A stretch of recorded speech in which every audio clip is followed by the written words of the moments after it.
"Help me, brother," I cried, stumbling into his home on a freezing winter night. My clothes were torn and tattered, barely providing any warmth. I stumbled into my brother's home in the middle of a freezing winter night, holding a baby in my arms. "Help me, brother," I cried again. He was speechless at the sight of me, so changed and frail, clad only in a tattered shirt and barefoot. "What on earth happened?" he quickly asked, ushering me into the house and warming up the room. The baby, wrapped in my jacket, was sound asleep, but I couldn't stop shivering. "Who did this to my precious little sister?" my brother muttered through clenched teeth. "Sarah, it's going to be okay now." Upon hearing my brother's gentle voice, I felt a wave of relief wash over me as if all my strength had drained from my body. "My name is Sarah, a 27-year-old homemaker with a young son. I was once a nurse until Jack, the son of the hospital director, proposed to me. Jack was kind and efficient in his work, which initially attracted me to him. I have a brother who is 5 years older than me. After our parents' tragic death in a car accident when I was 4 and he was in 3rd grade, he became my protector. Our parents died when their car was hit head-on by a truck whose driver had fallen asleep at the wheel. My mother, also a nurse, was working late, and it happened when my father went to pick her up. Before leaving to pick her up, my father had casually told my brother John, 'I'm counting on you to take care of Sarah.' These words became unforgettable for my brother, who took them to heart and has protected me ever since. We never fought.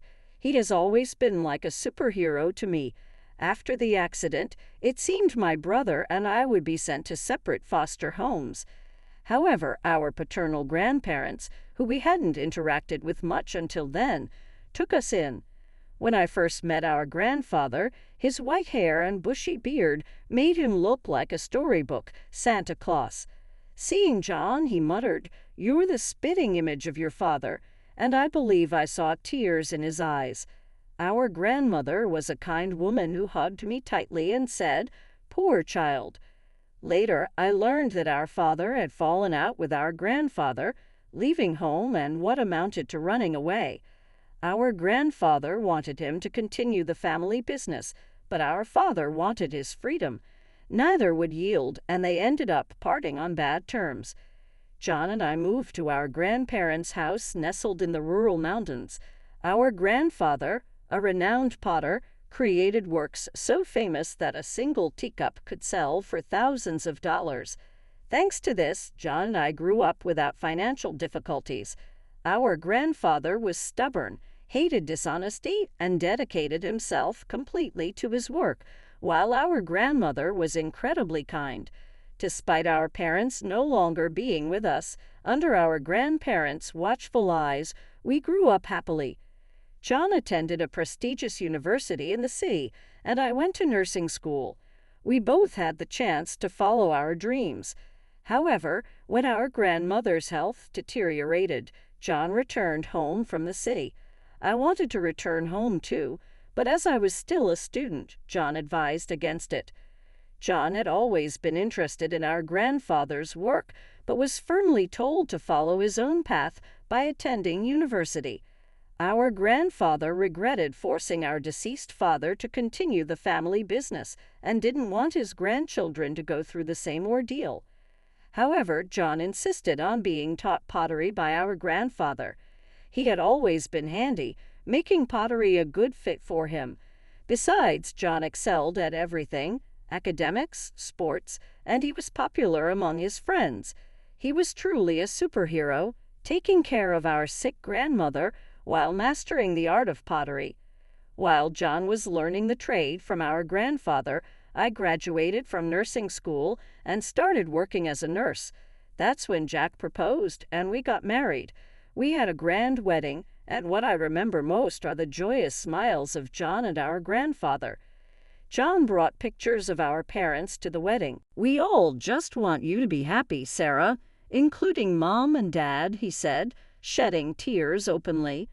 Our grandmother, too ill to attend, cried tears of joy when she saw the video of the ceremony. I felt truly blessed with a great family. I quit my job as a nurse, moved into my husband, Jack's family home, and began to support him as a full-time homemaker. We had a child, and Jack was kind. Our life seemed smooth sailing, and I couldn't have imagined the hellish days that were to come.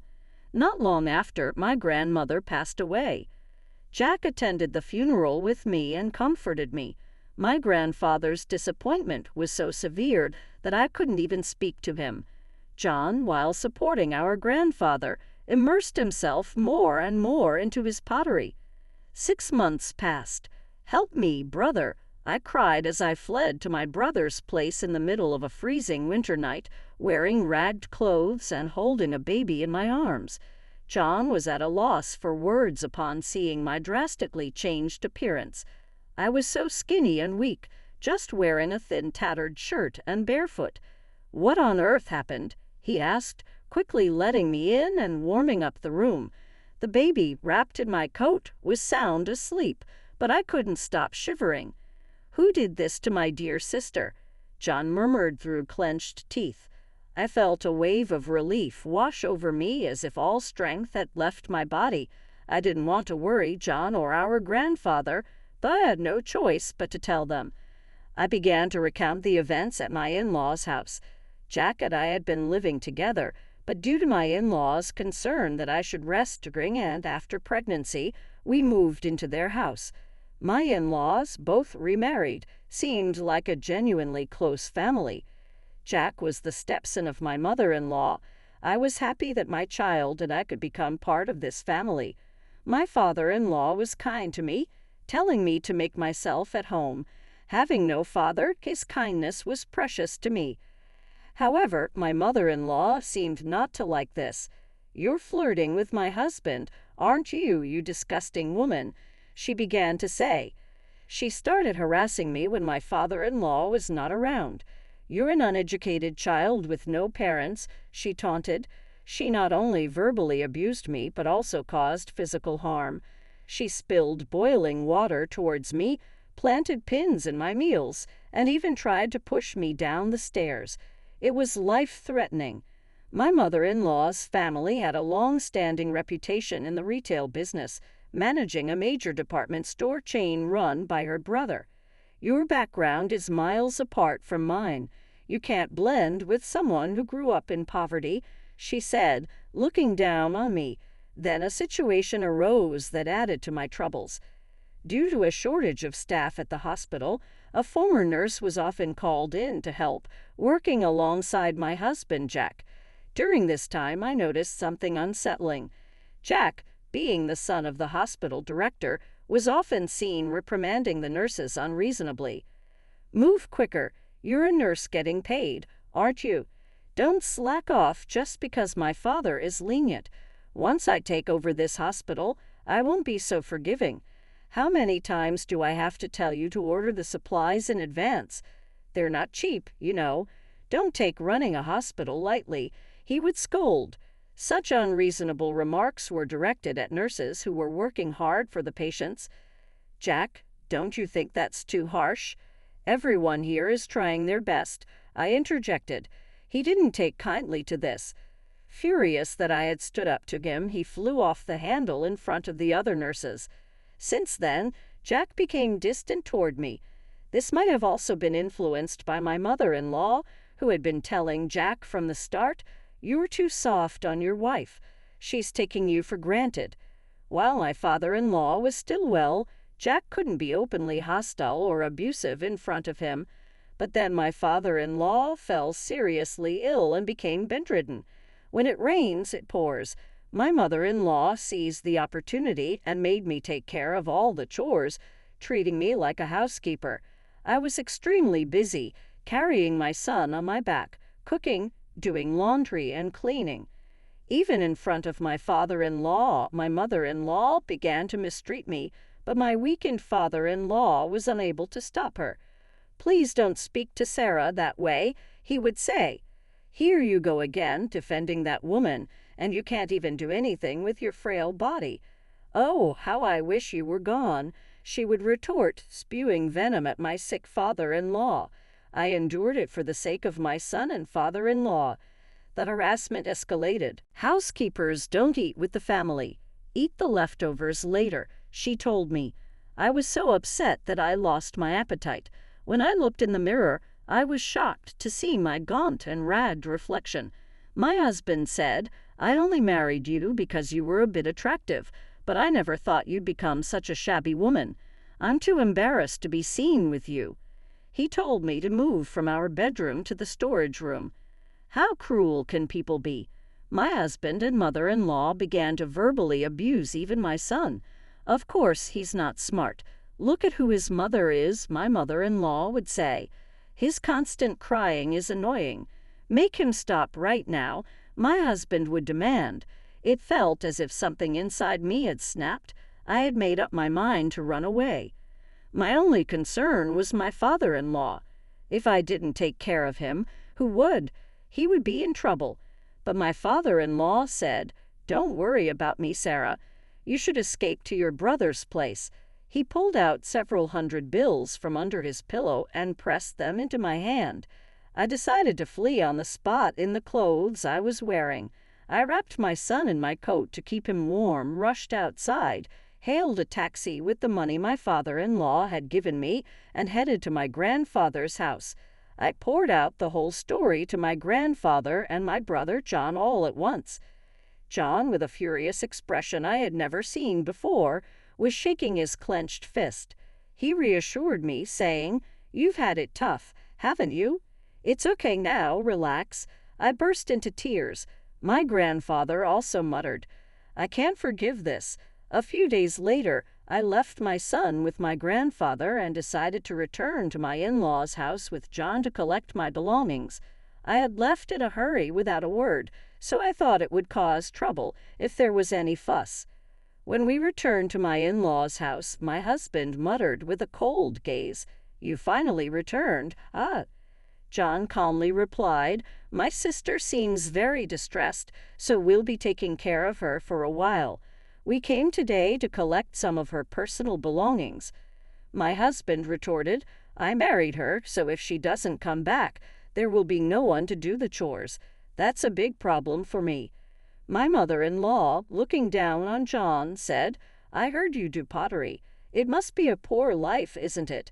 Even if you take care of my daughter-in-law, it's going to be tough for you, right? Please send her back. It's a problem for us too." John clenched his fist tightly, and I could see that he was desperately trying to suppress his anger. When we asked to take back our belongings, we were directed to a storage room in the corner of the hallway that served as my room. In the corner of the cramped room were cardboard boxes and old appliances carelessly placed. There were a few changes of clothes for me and my son, no heating appliances, just a thin blanket and a thin mattress. John was at a loss for words, seeing the harsh conditions I was living under. He glared at my mother-in-law and said, "Is this where you shoved my dear sister and her child?" She retorted, "She should be grateful just to have a room. She's just a housekeeper." I wanted to get out of that house as soon as possible, but I was worried about my father-in-law and wanted to see him. When I did, he quietly handed me something and apologized to John for not being able to protect me. For several days after that, we made preparations along with my grandfather. John and I headed to my in-laws' house, determined to fight for my son. I couldn't keep running away forever. When we arrived, I handed my husband the divorce papers.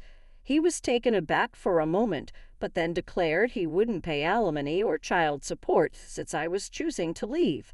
I played a recording of his mother, belittling me and of him shouting at me. "This is evidence of the abuse I have suffered," I informed them. My husband and mother-in-law looked shocked. They asked, "When did you even record this?" It turned out my father-in-law had secretly recorded everything to help me. He had discreetly passed the recording to me when I went to collect my things a few days before. John, who had graduated from law school and passed the bar exam while assisting our grandfather with his pottery work, said, "You can get a divorce since your husband is at fault." John had been actively practicing law, to help those in need in our local community, and now he promised to fight for me wholeheartedly. My wheelchair-bound father-in-law showed up and handed the divorce papers to my mother-in-law. He had also recorded all the verbal abuse he had endured and was now ready to divorce as well. He preferred living in a care facility over living with my mother-in-law. Upon hearing this, my mother-in-law burst into laughter. "All right, go ahead and divorce me. I'll return to my brother's house and go back to my luxurious life," she said. At that moment, my grandfather made a call, stating, "I'll terminate any contracts with a family like this." It turned out the major department store run by my mother-in-law's brother was on the verge of bankruptcy. He had been eagerly trying to strike a deal to exhibit and sell my famous grandfather's pottery and was close to finalizing it. Immediately, a call came from her brother, the department store owner, severing ties. My mother-in-law blanched, muttering, "That's impossible," and sank to her knees.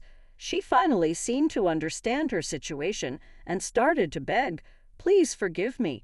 I was out of line. I have nowhere else to go. Please let me stay here, Sarah. I'm sorry. Please forgive me." There was no way we could forgive her now. We all coldly stared at my weeping mother-in-law. However, just one person still didn't seem to fully grasp the situation: my husband. He said to me, "I'm set to inherit this hospital. If you want a divorce, I'll pay alimony and child support. I'll marry someone younger and prettier than you." But then my father-in-law said a single sentence: "The hospital has been sold." My husband's eyes widened in shock. What? In fact, Jack, at my father-in-law's request, had been pulling the strings. "Get out of here right now," my father-in-law screamed at his stepson. My husband's face turned white. He was not legally adopted by my father-in-law, who was actually his stepfather, so he had no legal claim on his stepfather's assets.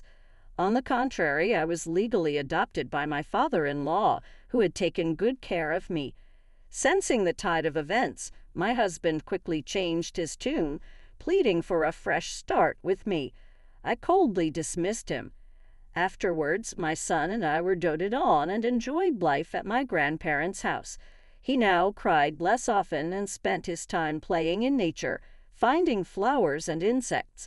My in-laws divorced, and the audio tape proved crucial in establishing the fault of my mother-in-law. According to mutual acquaintances, my mother-in-law and husband are now living in a small rented apartment. Their attempts at finding new jobs have not gone well, and they seem to be getting by on part-time work. Their days are filled with endless quarrels, each blaming the other for their current situation. My grandfather is living comfortably in a high-end senior home, and my son and I visit him often.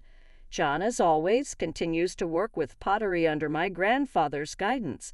My mother-in-law's brother, who wasn't at fault, had the pottery exhibition at his department store. At the exhibition, my brother met a lovely woman who was a fan of pottery, and they started dating. I expect we'll hear good news from him soon. I work as a nurse at a hospital near my grandfather's house. It was my dream to become a nurse like my mother, and now I find fulfillment in caring for my patients.